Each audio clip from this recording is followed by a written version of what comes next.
Barchaga salom dostlar, sizlerмен sport жаңалықтары. Головкин командасында WBS ringге жылдан аса уақыт шықпаған боксшы жазаланды.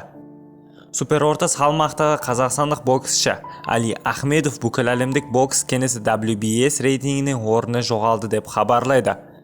Қыркүйек айында Ахмедов WBS рейтингінде 7-ші тұрған еді, ал жаңартылған тізімде ол алғашқы ондықта да жоқ. Бұл жаза боксшының ұзақ уақыт рингке шықпағандықтан болса керек.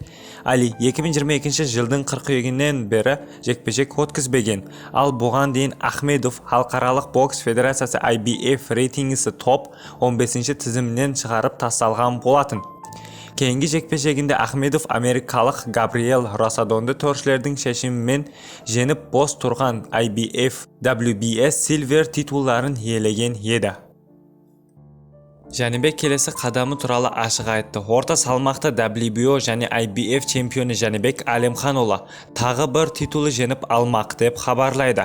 Бұл туралы боксшының өз әлеуметтік желіде мәлімдеді.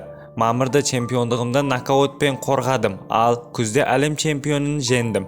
Енді менде чемпиондық 2 титулы бар, және мен 2023 жылы орта салмақтағы ең белсенді чемпионмен.